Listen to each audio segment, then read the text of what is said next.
Shalom Bapak Ibu. Kita bersyukur kita boleh kembali berkumpul bersatu lagi untuk beribadah di hadapan Tuhan pada hari ini. Untuk itu mari saya ajak Bapak Ibu untuk berdiri. Mari kita memuji Tuhan dengan pujian. Kami memuji kebesaran-Mu Tuhan.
Saat ini mari kita mempersiapkan hati kita untuk beribadah di hadapan Tuhan. Mari kita memuji Tuhan dengan pujian. Lebih dalam lagi ku cinta Kau Yesus.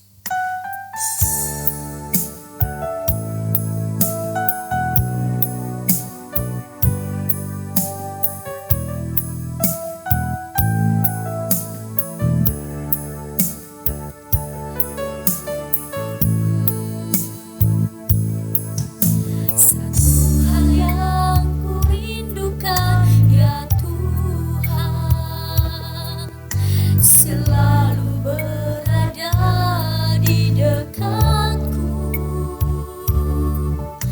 dengan segenap hati, dengan segenap jiwa, ku menanti di hadirat-Mu.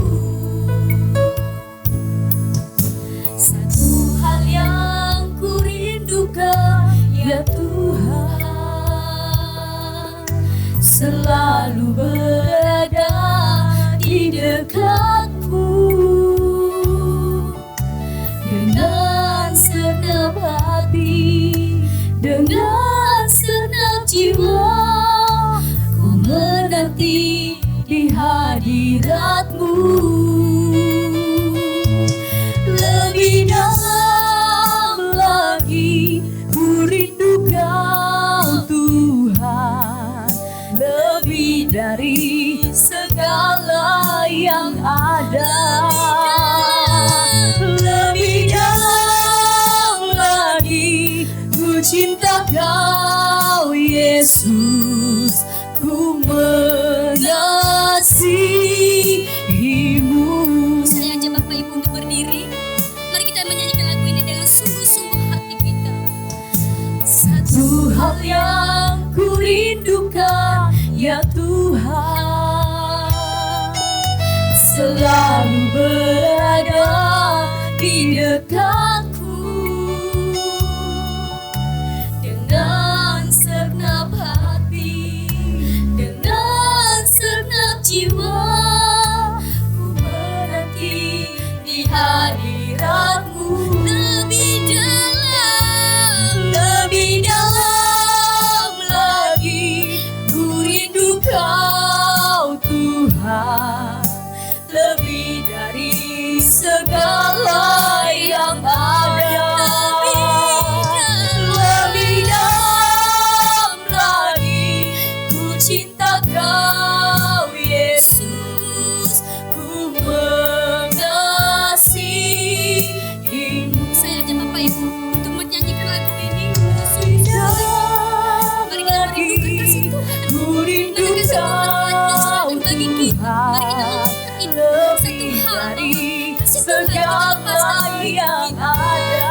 Pertolongan kita pagi ini datang dalam nama Tuhan yang menjadikan langit dan bumi serta sekalian isinya. Ia yang memeliharakan kesetiaannya sampai selama-lamanya, dan ia tidak pernah meninggalkan kita perbuatan tangannya. Turunlah atas saudara-saudara semua kasih karunia dari Allah Bapa, damai sejahtera dari Yesus Kristus di dalam Roh Kudus.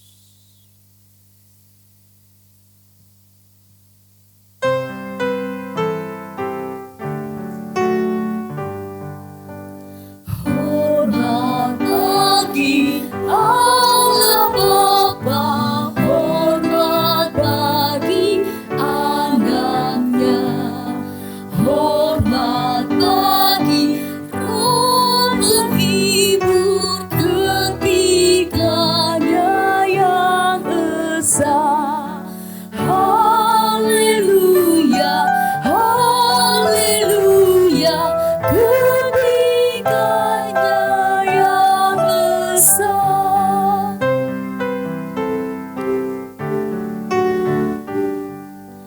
Hormat bagi Raja Surga, Tuhan umat manusia. Hormat bagi Raja Salam di seluruh dunia. Haleluya, haleluya, di seluruh dunia. Kita berdoa. Kembali kami bersyukur ya Tuhan buat kasih setiamu dalam hidup kami pribadi lepas pribadi. Kami boleh ada sebagaimana kami ada, itu semua karena kasih dan kemurahan Tuhan dalam hidup kami. Kami tahu bukan karena kekuatan kami, kehebatan kami, melainkan karena kasih Tuhan dalam hidup kami yang Kau telah curahkan dalam hidup kami Tuhan. Terima kasih Bapa. Saat ini kami bersyukur karena Engkau telah mengumpulkan kami kembali lagi Tuhan untuk beribadah bersama Tuhan pada hari ini. Kami Tuhan, kami memohon biarlah urapan Tuhan, Roh Kudus Tuhan yang tercurah dalam setiap kami Tuhan di hari ini untuk boleh memuji memuliakan nama Tuhan. Sepekan yang lalu Tuhan kami banyak melakukan dosa pelanggaran yang tidak Engkau senangi dalam hidup kami. Tuhan ampuni kami, Tuhan suci kuduskan kami Bapa. Biar kami boleh layak di hadapan-Mu pada hari ini untuk memuji, memuliakan nama Tuhan. Ini kami Tuhan, kami yang melayani Engkau, hamba-hamba-Mu yang melayani Engkau pada hari ini. Mari Engkau urapi, mari Engkau tolong Tuhan memberkati. Biarlah pelayanan hari ini boleh menjadi pelayanan yang baik di hadapan Tuhan.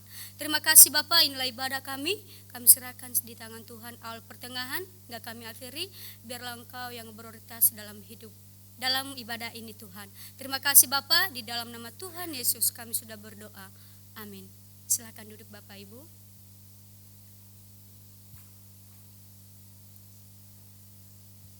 Saat ini kita akan mendengarkan kebenaran firman Tuhan.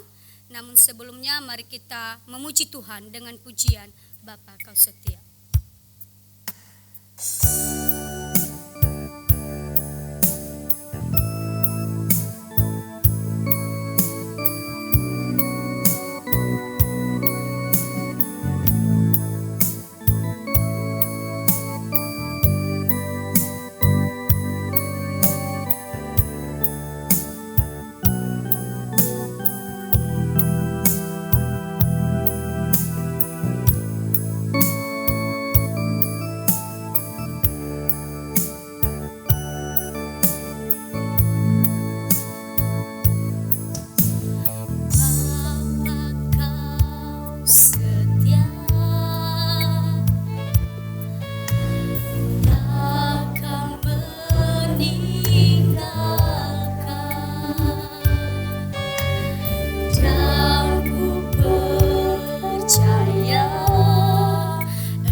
Tuhan Allah Bapa kami yang di surga, kami datang lagi kepada Engkau pada pagi ini. Kami mengucap syukur ya Tuhan, kalau sampai hari ini Engkau tetap mengasihi kami, Engkau tetap menyayangi kami, Engkau tetap memelihara kami. Terima kasih, biarlah segala puji-pujian kami di hadapan Tuhan, berkenan di hadapan Tuhan, merupakan persembahan, merupakan dupa yang harum di hadapan Tuhan. Terima kasih ya Tuhan. Pada kesempatan hari ini kami akan mendengarkan kebenaran firman-Mu, tapi terlebih dahulu Tuhan, Engkau menguasai kami semuanya. Engkau menguasai hati, Engkau menguasai pikiran kami, sehingga kami tidak membiarkan pikiran kami melayang kemana-mana, tapi fokus kepada Tuhan yang hadir di tengah-tengah kami pada pagi ini. Terima kasih ya Tuhan, kami menyerahkan pemberitaan kebenaran firman-Mu di dalam nama Tuhan kami Yesus Kristus. Amin. Bapak Ibu Saudara yang dikasihi Tuhan, sebelum firman Tuhan disampaikan, terlebih dahulu kita akan bersama-sama mengucapkan pengakuan iman kita kepada Tuhan. Ya. Untuk itu kami undang Bapak Ibu Saudara bangkit berdiri. Kita akan membaca bersama-sama pengakuan iman rasuli. Di layar sudah ada. Kita akan bersama-sama membaca. 1, 2, 3. Aku percaya kepada Allah, Bapa yang Maha Kuasa, Khalik langit dan bumi, dan kepada Yesus Kristus anaknya yang tunggal, Tuhan kita, yang dikandung dari Roh Kudus, lahir dari anak darah Maria, yang menderita sengsara di bawah pemerintahan Pontius Pilatus, disalibkan, mati dan dikuburkan, turun ke dalam kerajaan maut. Pada hari yang ketiga, bangkit pula dari antara orang mati, naik ke surga, duduk di sebelah kanan Allah, Bapa yang Maha Kuasa. Dan dari sana, Ia akan datang untuk menghakimi orang yang hidup dan yang mati. Aku percaya kepada Roh Kudus, gereja yang kudus dan am, persekutuan orang kudus, pengampunan dosa, kebangkitan tubuh, dan hidup yang kekal. Amin. Saya persilakan duduk kembali.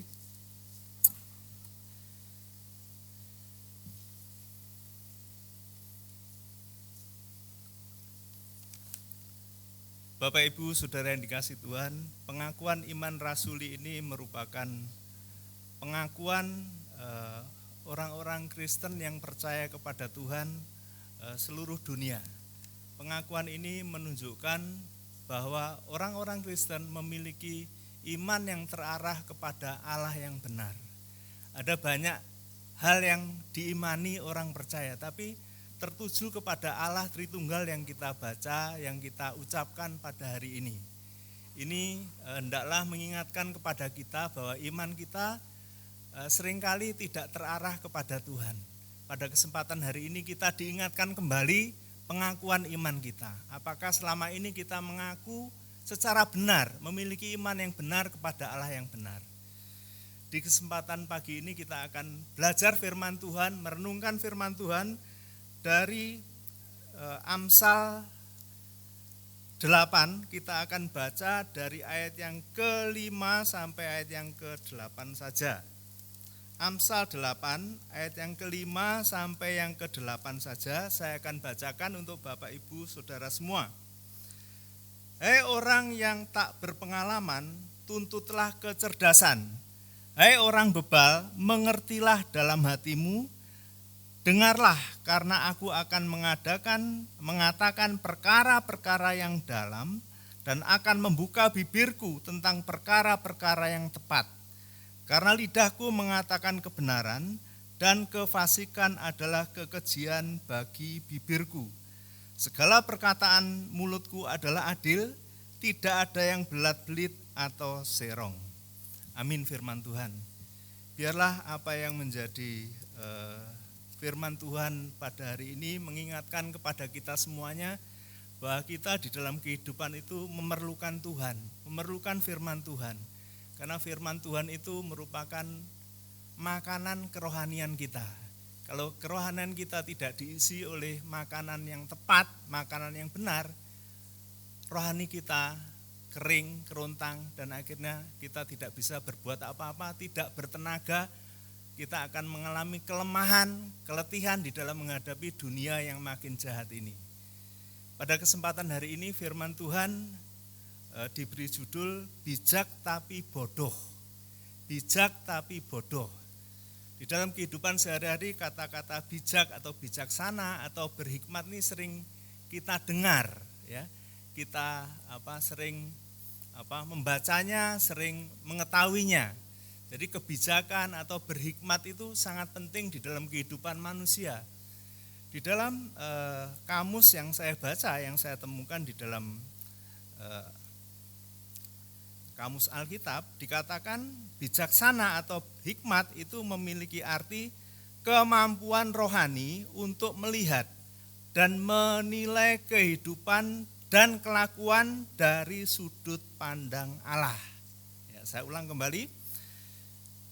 Bijaksana atau berhikmat memiliki pengertian kemampuan rohani untuk melihat dan menilai kehidupan dan kelakuan dari sudut pandang Allah.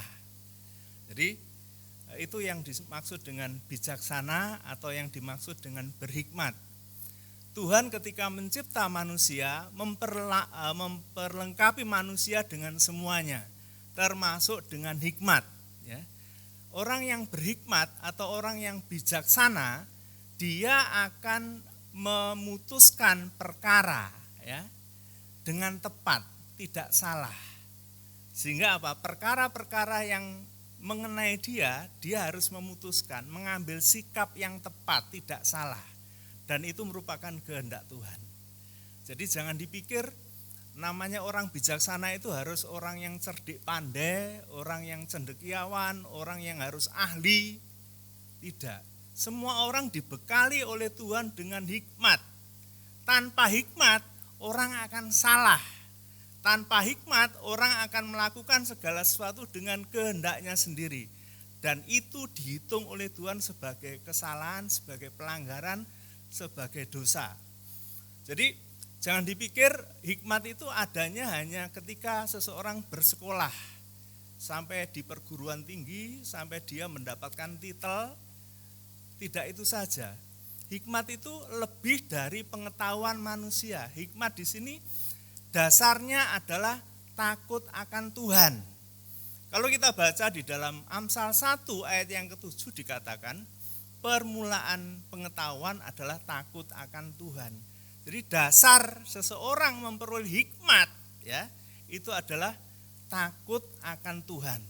Tanpa takut akan Tuhan, yang dilakukan manusia adalah sia-sia belaka. Jadi hikmat itu tidak memandang status sosial manusia. Hikmat tidak memandang apakah dia kaya atau miskin atau apapun. Tapi yang jelas hikmat itu diberikan kepada setiap orang untuk memutuskan secara tepat apakah dia berlaku benar atau tidak. Sebab kalau menyimpang itu disebut dengan pelanggaran. Pelanggaran itu akibatnya adalah dosa.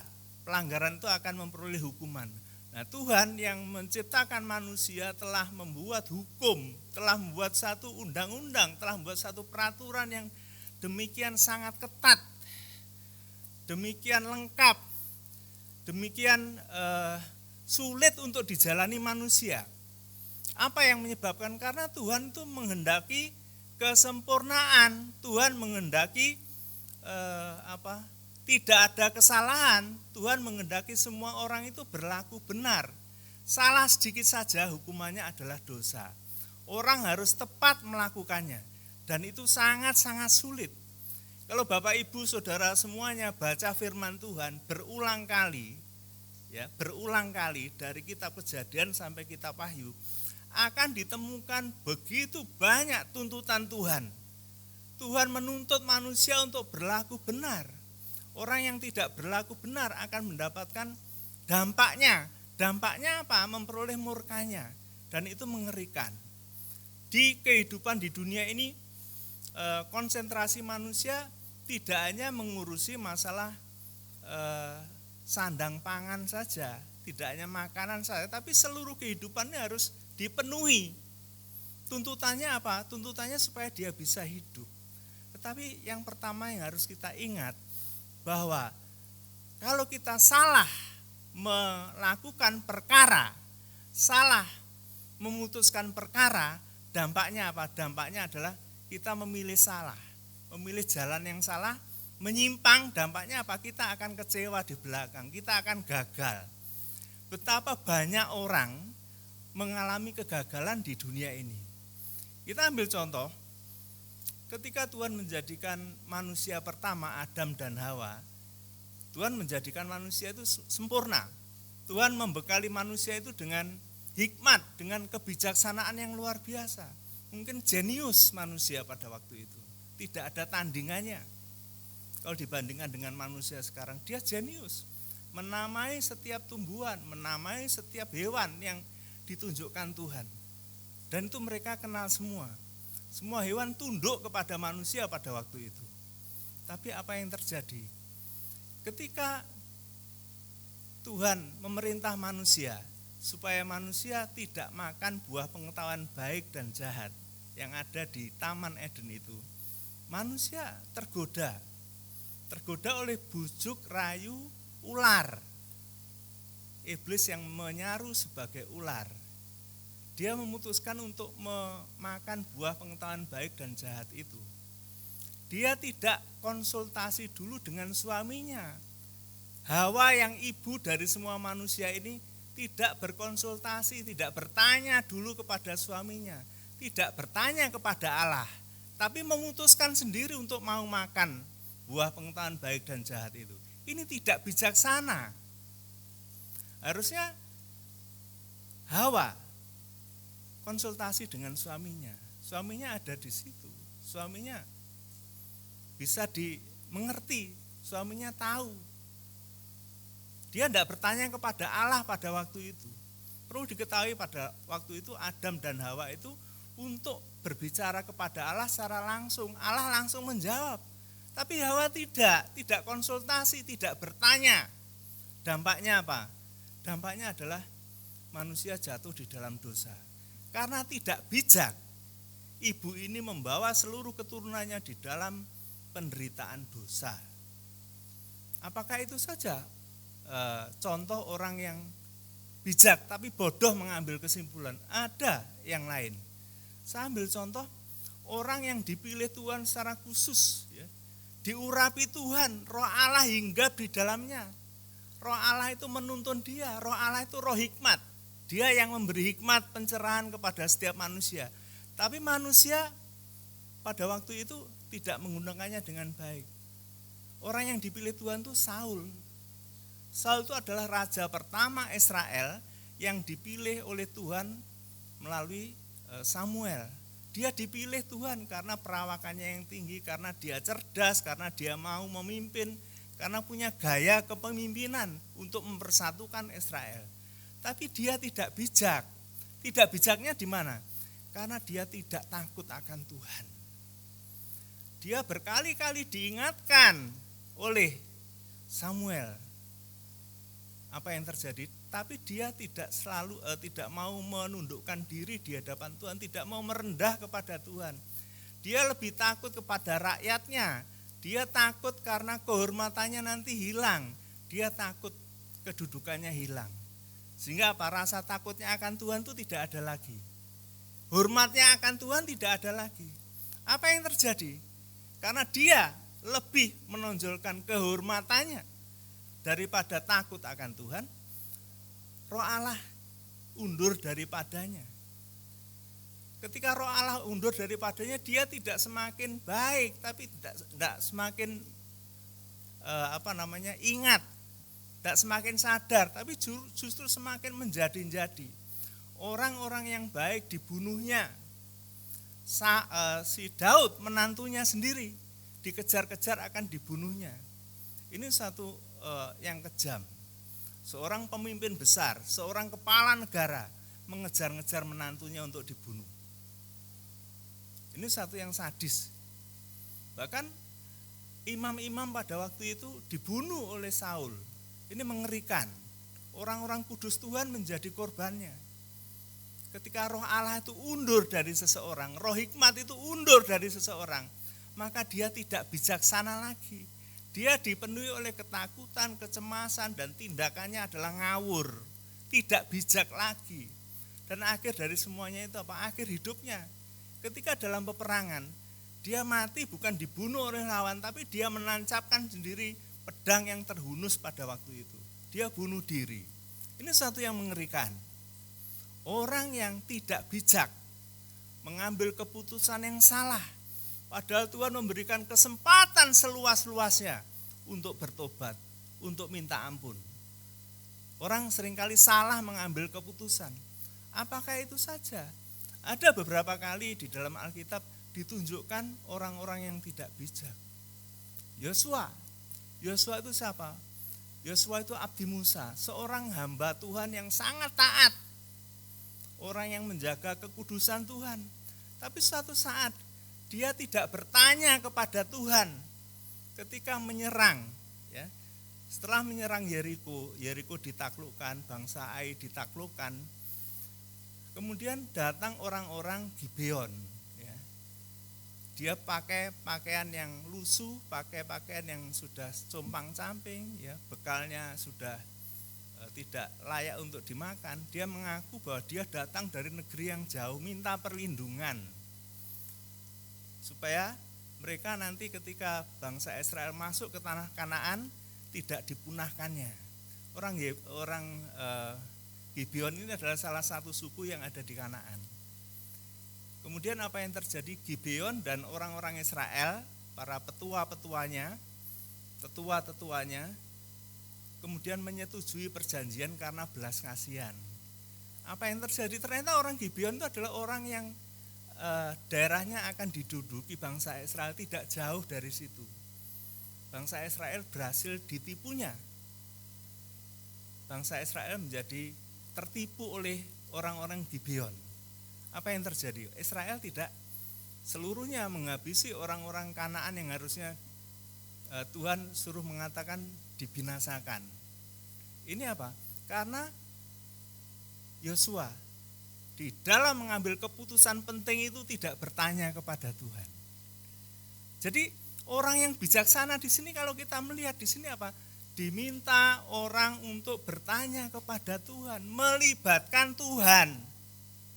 Kita sama, posisi kita sama di dunia ini. Kita dipilih oleh Tuhan secara khusus. Kita ini mendapatkan keselamatan dari Tuhan itu secara gratis, secara cuma-cuma. Ini harus dipahami ya.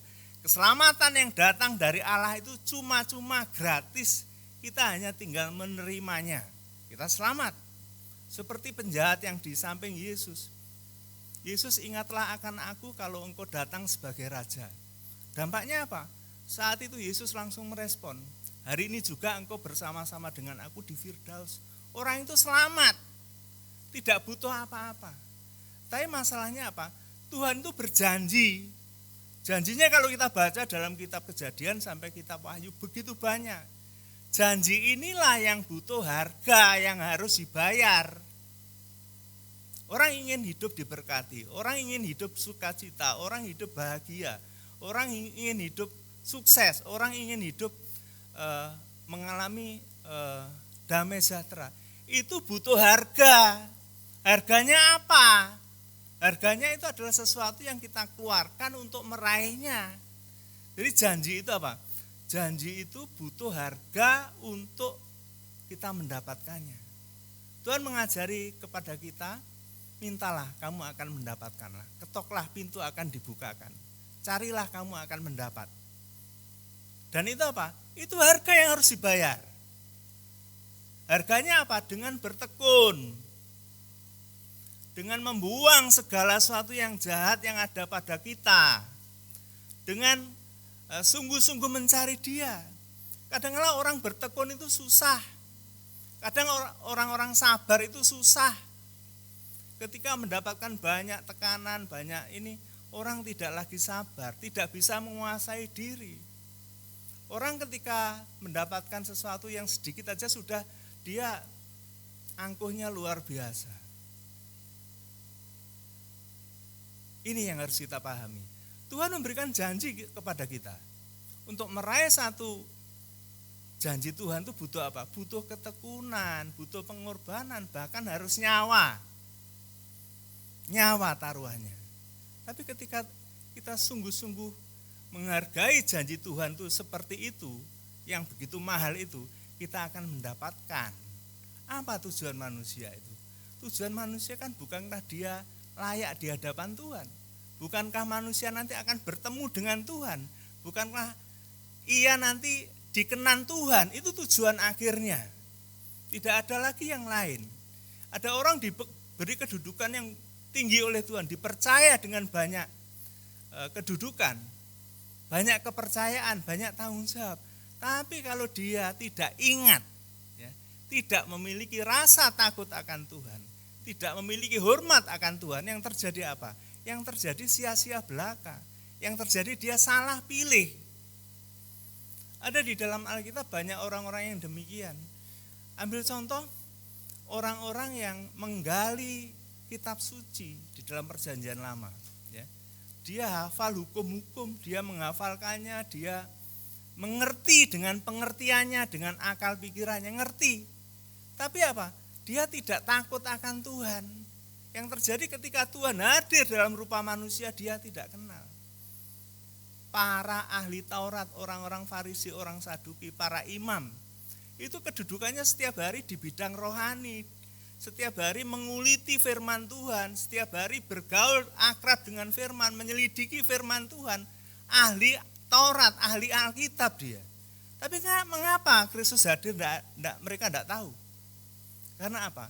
Karena kebijakan yang dimilikinya seakan-akan itu sudah sempurna. Tapi padahal kebijakan yang sejati datangnya dari Tuhan. Kebijakan yang diperoleh manusia dari dunia ini adalah sia-sia belaka. Orang yang memiliki hikmat dunia tidak takut akan Allah, itu sia-sia belaka. Salomo mengatakan itu sia-sia belaka, enggak ada gunanya. Salomo mengatakan takutlah akan Allah. Itulah pilihan yang tepat. Jadi takut akan Allah itu menyandarkan segala sesuatu kepada Tuhan. Bertanya pada Tuhan, apakah Tuhan mengizinkan atau tidak. Segala sesuatu harus melibatkan Tuhan. Tanpa melibatkan Tuhan, apa yang terjadi? Akhirnya adalah satu kesia-siaan belaka di dalam segala perkara. Apakah kita selama ini menggunakan waktu dengan tepat? Apakah selama ini kita menggunakan hidup ini dengan benar? Apakah kita menggunakan segala yang dipercayakan Tuhan itu dengan tepat?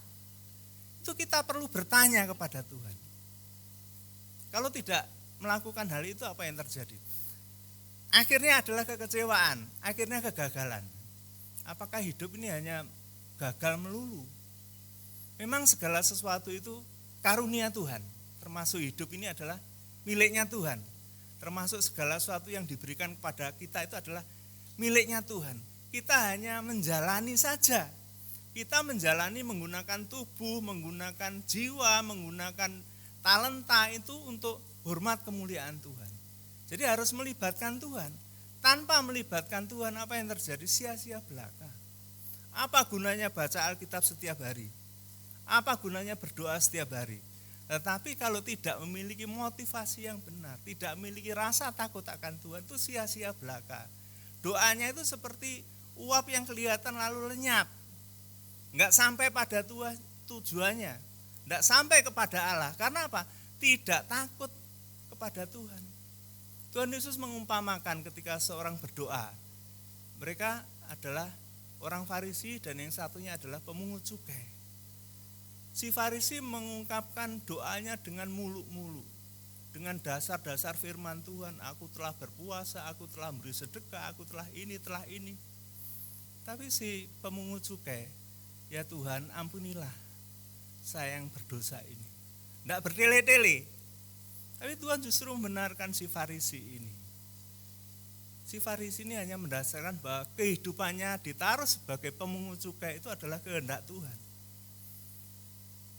Jadi butuh apa? Butuh hormat kepada Tuhan. Kalau tanpa hormat, tanpa menghargai Tuhan, tanpa takut akan Tuhan, sia-sia belaka. Bapak, Ibu, Saudara yang dikasihi Tuhan, ada orang-orang yang bijak di dalam Alkitab dicatat. Dia ternyata memilih takut akan Tuhan daripada yang lain. Saya ambil contoh. Ada seorang perempuan ketika datang ke dalam baitnya, ketika datang di dalam rumah Allah, dia juga mempersembahkan persembahan sama seperti orang-orang yang datang kepadanya memberikan persembahan. Mereka yang banyak memberikan yang banyak. Mereka memberikan juga sesuatu yang besar. Ya. Ada uang, ada barang, ada benda-benda tertentu dipersembahkan pada Tuhan. Tapi si perempuan ini mengambil satu keputusan. Dia mempertaruhkan nafkahnya hari itu. Hari itu tidak ada lagi yang akan dimakan. Hanya 2 peser uang itu yang diberikan. Yang dia miliki itu dipersembahkannya kepada Tuhan. Itu satu pilihan yang bijak. Kadang-kadang di dalam persembahkan tuh kita diminta untuk bersikap bijak. Apakah ini untuk memuliakan Tuhan atau tidak? Karena takutnya akan Tuhan, seluruh persembahannya diberikan kepada Tuhan. Itu taruhannya adalah nyawa, taruhannya adalah kelaparan. Tapi Tuhan berkenan, dipuji oleh Tuhan. Itu perempuan bijak. Jadi di dalam saat-saat tertentu Tuhan tuh melihat hati seseorang, apakah hati seseorang itu takut akan Tuhan atau tidak. Demikian juga ada seorang perempuan yang pernah ditolong Yesus. Ketika Yesus datang ke rumah itu, ya, dia datang kepada Yesus. Kemudian apa?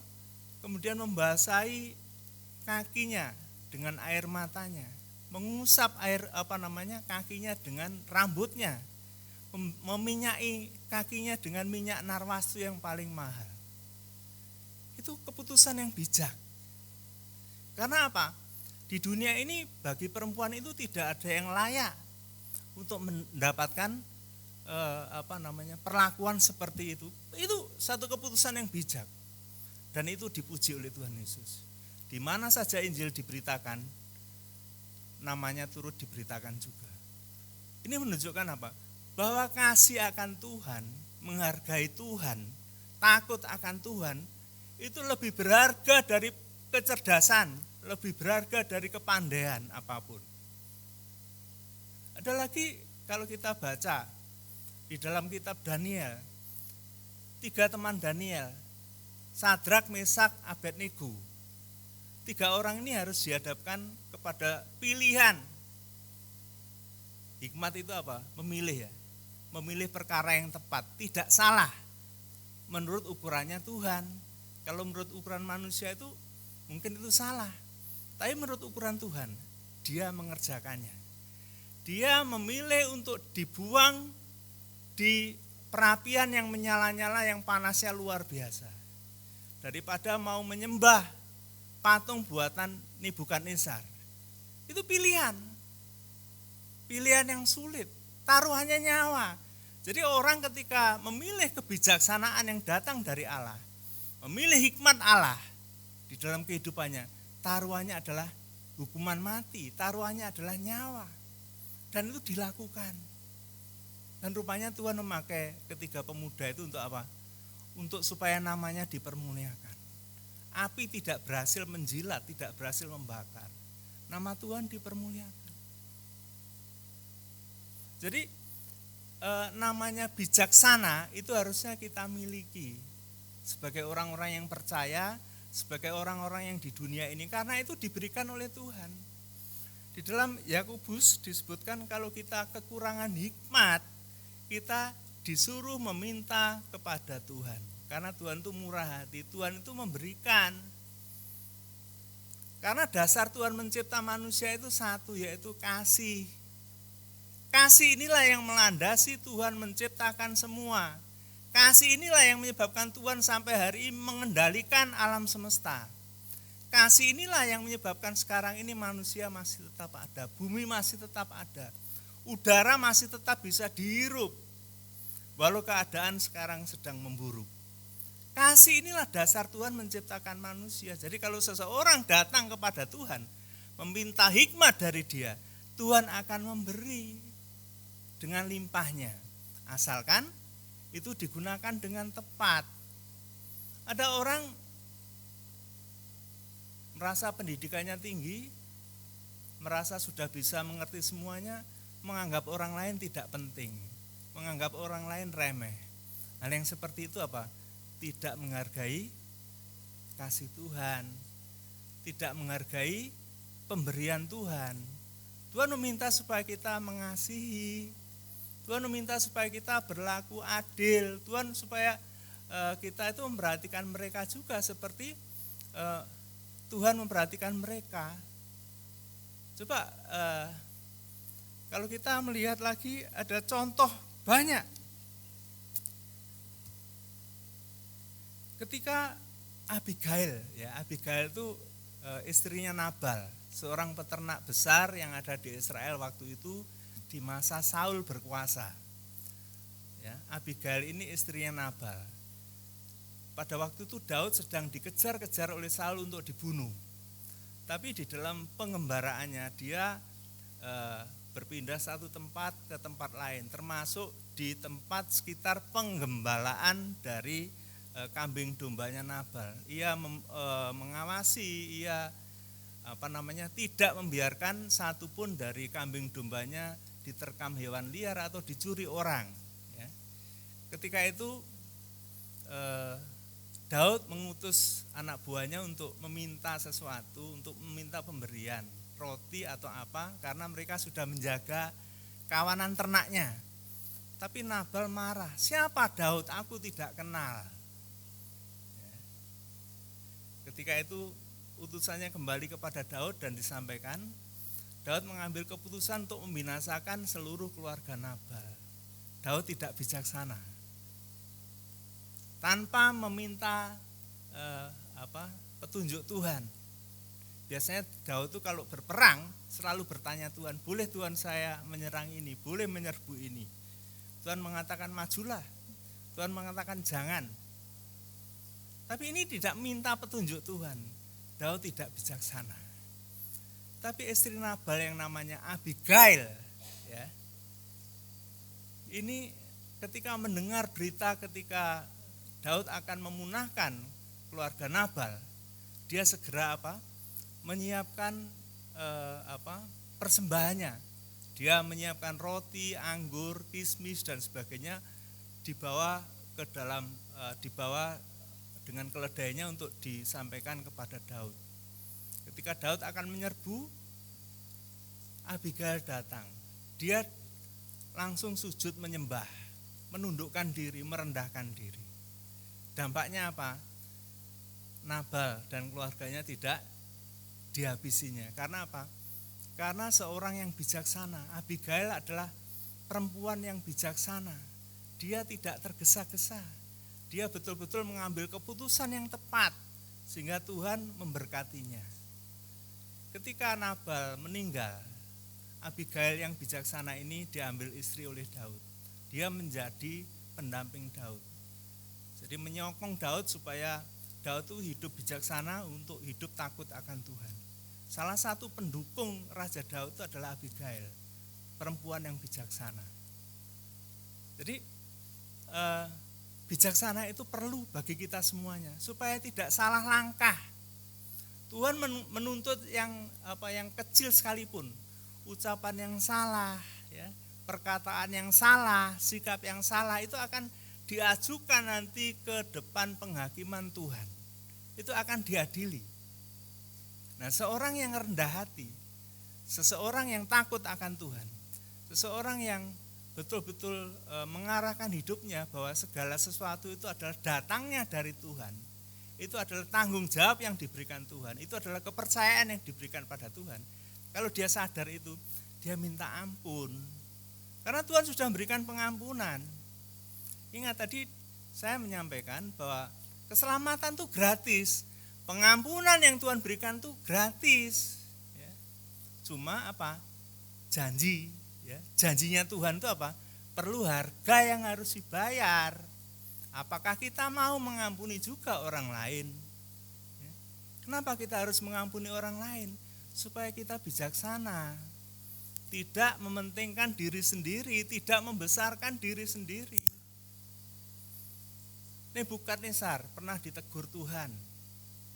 Ya. Akhirnya Daniel memberitakan bagaimana sikap hidup yang benar. Tapi dia meninggikan diri. Kemudian apa yang terjadi? Tuhan merendahkan Nebukadnezar serendah-rendahnya. Dia disamakan dengan binatang, diberi makan rumput. Dia diikat, dirantai kakinya. Seperti binatang liar. Karena dia meninggikan diri. Padahal Dia raja besar, kekuasaannya besar, dia mungkin jenius, dia perancang yang baik, dia perencana yang baik, tapi dia meninggikan diri, direndahkan oleh Tuhan. Jadi hati-hati Bapak Ibu yang dikasihi Tuhan.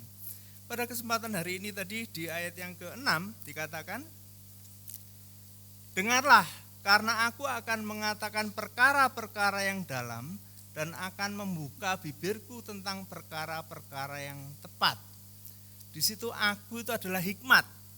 Ya. Dengarkanlah aku di situ hikmat Allah. Hikmat Allah itu adalah firman Tuhan. Hikmat Allah itu adalah Kristus sendiri.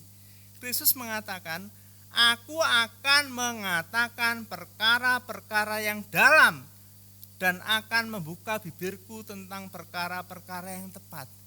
Jadi ketika seseorang mau menundukkan diri kepada Tuhan, mau menghargai Tuhan, mau takut akan Tuhan, maka Tuhan akan mengatakan perkara-perkara yang dalam. Apa itu perkara-perkara yang dalam? Rahasia-rahasia yang sifatnya hanya diketahui oleh orang-orang yang takut akan Tuhan saja. Rahasia-rahasia yang diberikan Tuhan kepadanya. Ketika dia menggumuli firman Tuhan, ketika dia membaca firman Tuhan dengan takut akan Tuhan, dengan merendahkan diri pada Tuhan, dengan memohon hikmat dari Tuhan, Roh Kudus akan memberikan pencerahan, akan menunjukkan perkara-perkara dalam, rahasia-rahasia yang besar yang selama ini tidak dimilikinya. Rahasia-rahasia yang tidak dimilikinya itu apa? Yang tahu hanya dia dan Tuhan. Ada perkara-perkara sifatnya pribadi. Jadi ini harus dipahami ya. Jadi pengalaman pribadi dengan Tuhan itu sangat penting. Ketika seseorang baca firman, merenungkan firman ya, dengan sungguh-sungguh, ya, tidak hanya sekedar baca, tapi diulang-ulang, ya, dimengerti. Ya. Mungkin lihat tafsiran ini, akhirnya apa? Menjadi jelas inilah maksud Tuhan. Tapi kalau hanya sekedar membaca firman Tuhan, tanpa didasari ingin mendapatkan perkara-perkara yang dalam, itu hanya sekedar lalu. Hikmat itu sekedar lalu saja, tidak pernah terekam di dalam pikirannya, tidak pernah terekam di dalam hatinya. Padahal kita tahu ketika kita merekam firman Tuhan, ketika mendengarkan firman Tuhan itu ya, kita merekamnya, maka muncullah iman, muncullah percayanya kepada Tuhan. Dan ini sering tidak dipahami manusia. Jadi ada perkara-perkara yang dalam. Dan kalau kita baca firman Tuhan itu luar biasa sekali. Manusia itu tidak mendapatkan kesempatan untuk membesarkan dirinya, untuk mengaktualisasi supaya dirinya terkenal, tidak ada. Yang ada adalah dasarnya takut akan Tuhan, berilah hormat akan Tuhan, ya. Itu saja. Taat kepada Tuhan, itu saja. Untuk kemuliaan Tuhan, itu saja. Jadi jangan dipikir kalau Tuhan itu memberikan kepada kita akal, budi, pikiran, bakat, talenta. Itu semuanya diberikan kepada kita, itu adalah milik Tuhan. Tujuannya apa? Tujuannya supaya kita bisa hidup. Tujuannya supaya apa? Kita selamat. Tujuannya supaya kita hidup di dalam janji Tuhan. Dan janji Tuhan itu berat. Orang menginginkan hidupnya berbahagia, hidupnya sukses, hidupnya berkelimpahan. Tapi dia tidak konsekuen. Tidak mau bayar harga. Untuk berdoa aja malasnya bukan main. Untuk mengatupkan untuk membuka mata baca firman saja sulit. Untuk berdoa itu butuh butuh perlawanan. Seringkali orang ketika berdoa hanya sebentar aja sudah berat, langsung diakhiri dengan kata amin. Kenapa? Karena berat. Nah, itu namanya tidak bertekun. Itu namanya tidak bijak. Ya. Kemudian bagian terakhir dari firman Tuhan hari ini saya akan bacakan dari Matius 11 ayat yang ke-25. Demikian.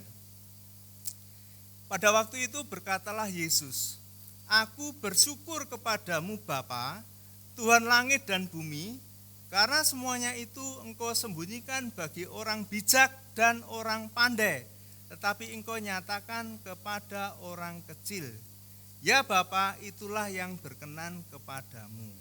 Tuhan mengingatkan, ya, orang-orang bijak menurut ukuran dunia ini, ya, dia orang pandai, orang bijak. Seperti orang-orang di dalam perjanjian lama, ya, mereka ini siapa? Para ahli Taurat, ya, orang-orang Farisi yang menyelidiki kitab suci dengan detailnya.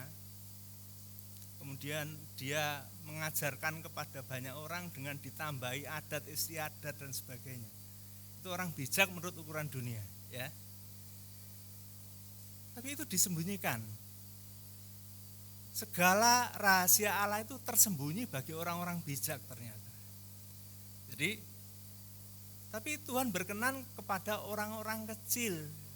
Siapa orang-orang kecil? Orang-orang yang tidak banyak hitungan dengan Tuhan. Dia hanya percaya kepada Tuhan. Dia hanya takut akan Tuhan. Dia hanya menyerahkan hidupnya kepada Tuhan. Soal mati hidup itu terserah Tuhan. Karena Tuhan yang punya tubuh, jiwa, dan roh ini milik Tuhan. Jadi kalau Tuhan mau mengambil silakan. Itu orang-orang kecil. Dia orang-orang yang berserah total kepada Tuhan dan tidak mau mengambil haknya. Itu orang-orang kecil. Orang-orang yang miskin di hadapan Allah. Orang-orang yang merasa tidak mampu di hadapan Allah. Biarlah Allah sendiri yang akan memakai hidupnya untuk kemuliaan Tuhan. Nah, justru orang-orang yang kecil yang demikian yang dikenan Tuhan. Hidup ini apa? Tujuan akhirnya adalah dikenan Tuhan atau tidak. Direstui Tuhan atau tidak. Diizinkan Tuhan atau tidak masuk di dalam kerajaannya. Bagian akhir dari hidup manusia ini dikenan tidak. Akhir hidup manusia itu adalah di dunia ini adalah ketika jiwanya meninggalkan tubuhnya. Apakah hidupnya dikenan Tuhan atau tidak? Sering orang tidak berpikir sejauh itu. Sering orang hanya berpikir kebutuhannya hari ini terpenuhi. Soal esok terserah. Jadi pada kesempatan hari ini, apakah kita sudah memikirkan secara benar hidup kita bijak atau tidak? Sebab apa? Semua orang diberi oleh Tuhan kompetensi masing-masing, kemampuan masing-masing, dan semuanya itu tujuannya adalah satu, untuk mendapatkan perkenan Tuhan. Kalau tidak, apa yang terjadi? Dibuangnya dari hadapan Tuhan. Ada dua kelompok manusia yang sukar masuk kerajaan Allah. Yang pertama adalah orang-orang bijak, yang kedua adalah orang-orang kaya. Ya, hati-hati kalau kita diberi hikmat yang lebih, diberi pengertian yang lebih, tapi tidak takut akan Tuhan, tapi hanya meninggikan diri, itu Tuhan tidak berkenan. Ya. Demikian juga orang-orang kaya. Orang-orang kaya hidupnya hanya memikirkan kekayaannya, tidak lagi memikirkan masa depannya, tidak lagi hidup takut akan Tuhan, tidak lagi menggunakan kekayaannya untuk kemuliaan Tuhan. Segala sesuatu itu adalah milik Tuhan. Biarlah segala kemuliaan itu hanya untuk Tuhan, bukan untuk kita lagi. Ya, seperti yang kita baca di dalam Mazmur, di dalam Matius 11:25 tadi. Tuhan berkenan kepada orang-orang kecil, orang-orang yang merendahkan diri di hadapan Tuhan, orang yang takut akan Tuhan. Segala kebijakan, kepandaian, pengetahuan, gelar, kalau tidak ditundukkan di hadapan Tuhan, tidak digunakan untuk hormat kemuliaannya pada Tuhan, itu percuma saja, ya. Tidak ada gunanya karena Tuhan menolaknya. Amin firman Tuhan, mari kita berdoa.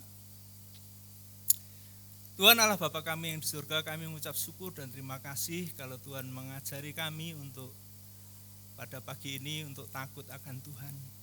Kami tahu Tuhan memberikan setiap manusia itu kebijaksanaan, dan yang punya kebijaksanaan itu adalah Engkau sendiri. Bahkan roh kebijaksanaan, roh hikmat itu adalah Roh Kudus. Tuhan berikan kepada kami untuk mendampingi kehidupan kami, supaya kami tidak salah memutuskan perkara, di dalam kami bersikap, di dalam kami bertutur kata, di dalam kami bertindak, di dalam kami berpikir, di dalam kami menggunakan waktu ini, di dalam kami menggunakan segala yang melekat di dalam tubuh ini. Biarlah semuanya kami dasari takut akan Tuhan. Karena takut akan Tuhan, Tuhan sendiri yang akan memenuhi kehidupan kami. Terima kasih ya Tuhan, biarlah Tuhan mengampuni kami kalau selama ini Kami hidup karena kepandaian kami sendiri, kekuatan kami sendiri, pikiran kami sendiri, kesanggupan kami sendiri. Biarlah pada kesempatan hari ini Tuhan mengampuni kami supaya kami menggunakan hidup ini dengan benar, supaya nama Tuhan dipermuliakan. Kami tahu Tuhan, kehidupan di dunia ini yang begitu sulit seperti sekarang membutuhkan kesabaran, membutuhkan kasih, membutuhkan hikmat dari Tuhan. Kami, Tuhan sertai, Tuhan tolong, Tuhan lalukan dari segala kesalahan. Tuhan mengawal kami sehingga yang kami lakukan berkenan di hadapan Tuhan. Kami bawa jemaatmu ke dalam tangan Tuhan supaya seluruh jemaatmu dimanapun berada, supaya hidup takut akan Tuhan, supaya hidup secara bijaksana, menggunakan waktunya dengan sebaik-baiknya. Karena Tuhan pemilik segala kehidupan kami. Di dalam nama Tuhan Yesus kami berdoa dan bersyukur. Amin. Saya serahkan.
Shalom, Bapak, Ibu, Saudara yang terkasih di dalam Tuhan. Saya akan membacakan hasil rapat dan hasil rapat tentang perayaan Natal dan warta jemaat untuk minggu ini. Pemberitahuan yang pertama, terhitung 1 November 2021, iuran kematian yang semula hanya Rp5.000 per bulan per orang, sekarang disesuaikan menjadi Rp10.000 per orang per bulan, mengingat lonjakan biaya pemakaman yang cukup tinggi. Harap jemaat maklum. Yang kedua, untuk kegiatan akhir tahun 2021, gereja akan mengadakan kegiatan sebagai berikut. Kebaktian dan perayaan Natal 2021 akan diadakan pada hari Sabtu. Saya ulangi, perayaan Natal 2021, gereja kita Isa Al-Masih akan merayakan pada hari Sabtu tanggal 25 Desember 2021. Pukul 17.00 waktu Indonesia Barat sore hari. Acara akan diadakan secara sederhana, mengingat pandemi COVID-19 ini masih berlangsung. Dan ibadah hanya ada 1 kali saja. ya, yaitu sore hari pada pukul 17.00 waktu Indonesia Barat. Sedangkan ibadah untuk hari Minggu tanggal 26 Desember 2021 juga hanya diadakan satu kali saja, yaitu pada pukul 17.00 waktu Indonesia Barat sore hari. Jadi hari Sabtu sore hari, hari Minggu sore hari. Sedangkan ibadah tutup tahun akan diadakan pada hari Jumat tanggal 31 Desember 2021 juga pada jam 17.00 waktu Indonesia Barat sore hari. Jadi kegiatan perayaan Natal, ibadah Minggu tanggal 26 dan kegiatan tutup tahun semua diadakan pada sore hari pukul 17.00 waktu Indonesia Barat. Sedangkan ibadah awal tahun 2022 yaitu pada hari Minggu 2 Januari 2022 pukul 9 pagi. Pukul 9 waktu Indonesia Barat. Jadi nanti perayaan ibadah awal tahun 2022 pada hari Minggu itu pukul 9.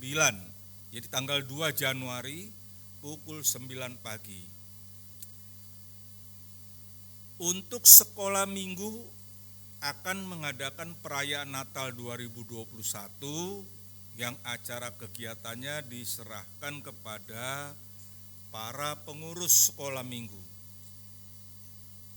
Juga perayaan Natal untuk pemuda diserahkan kepada pemuda. Jadi belum ditentukan di sini.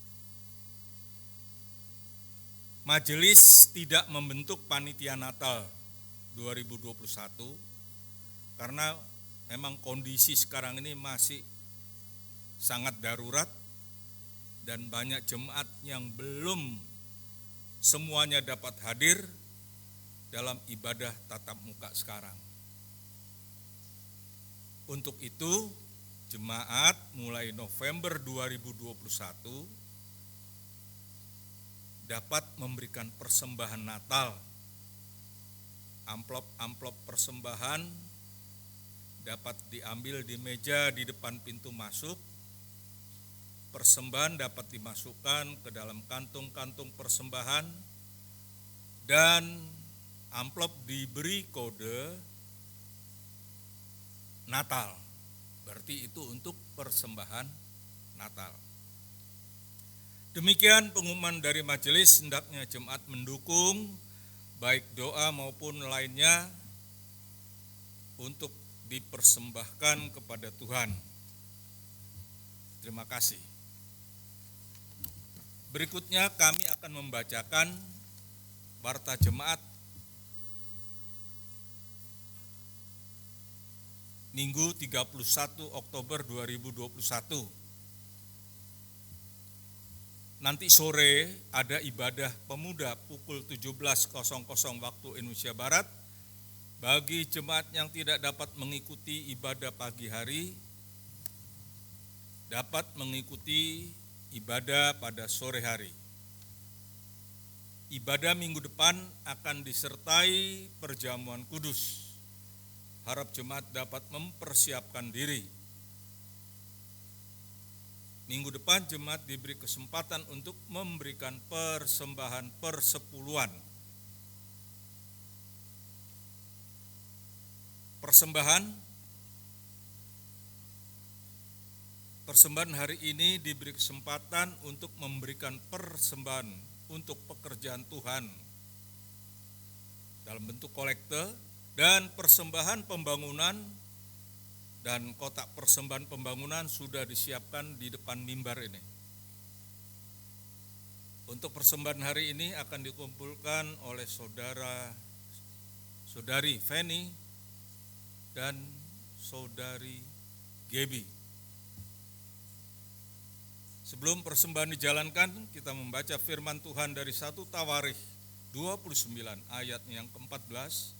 Demikian firman Tuhan, sebab siapakah aku ini dan siapakah bangsaku sehingga kami mampu memberikan persembahan sukarela seperti ini, sebab daripada mula segala-galanya dan dari tanganmu sendirilah persembahan yang kami berikan kepadamu. Mari kita berdoa.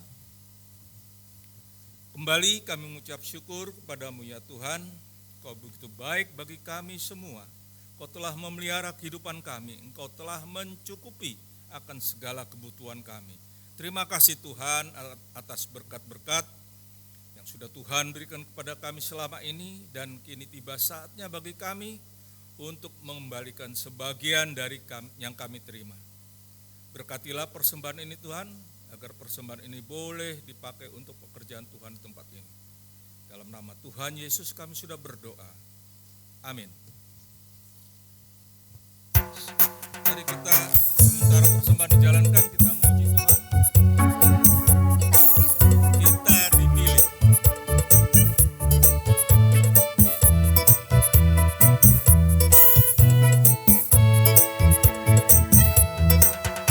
Dipilih dari segala bangsa, ya kita dipilih jadi umatnya. Kita dipilih dan dikuduskannya, bahwa kemuliaan hanya bagi Dia. Terimalah kemuliaan dan hormat kami, terimalah sembah kami, pujian kami. Terimalah kemuliaan dan hormat kami, terimalah sembah dan pujian kami. Kita dipilih dari segala bangsa, ya kita dipilih jadi umatnya. Kita dipilih dan dikuduskannya, bahwa kemuliaan hanya bagi Dia. Kami tidak sedang membagi Kemuliaan dan hormat kami, terimalah sembah kami, pujian kami. Terimalah kemuliaan dan hormat kami, terimalah sembah dan pujian kami. Terimalah kemuliaan dan hormat kami, terimalah sembah kami, pujian kami. Terimalah kemuliaan dan hormat kami, terimalah sembah dan pujian kami. Terimalah sembah dan pujian kami. Terimalah sembah dan pujian kami.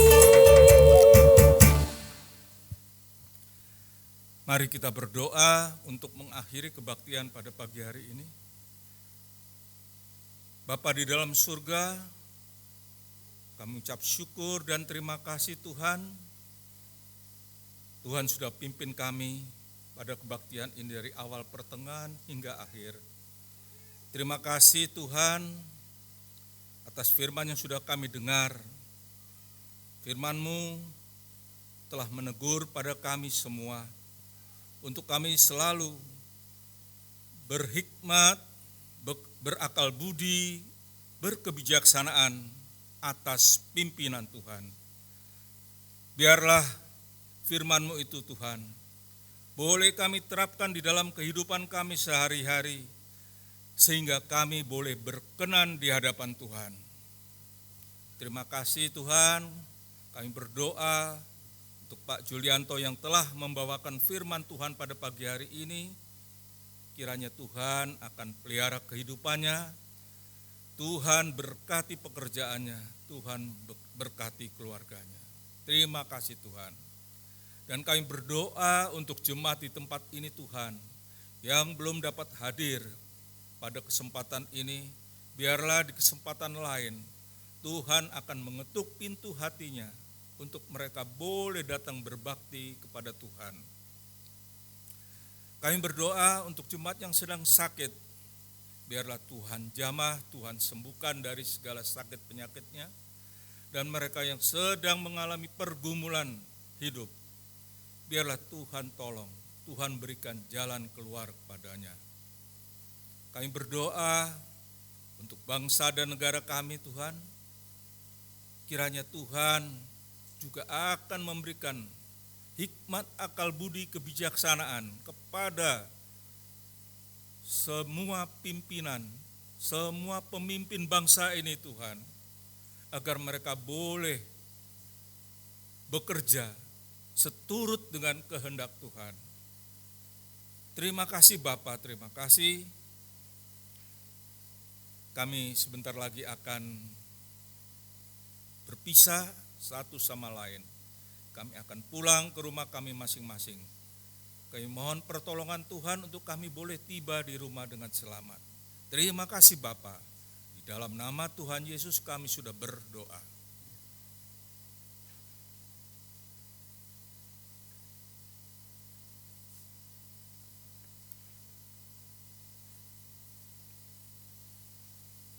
Arahkan pandangan kita kepada Tuhan.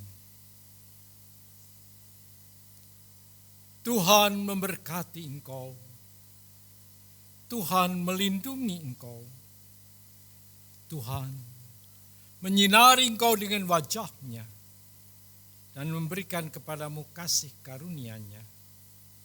Tuhan menghadapkan wajah-Nya kepadamu, memberikan damai sejahtera. Sekarang pulanglah di dalam damai sejahtera dari Allah Bapa,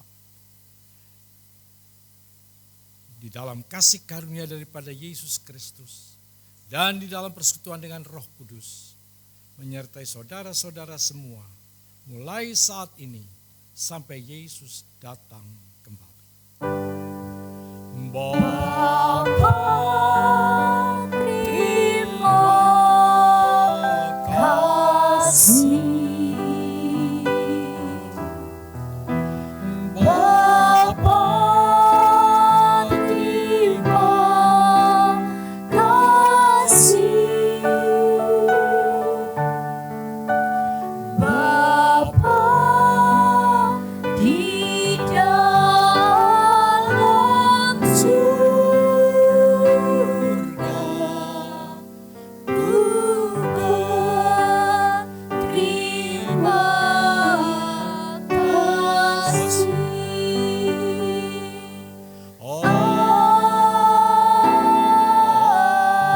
Amin. Silakan duduk dan doa teduh.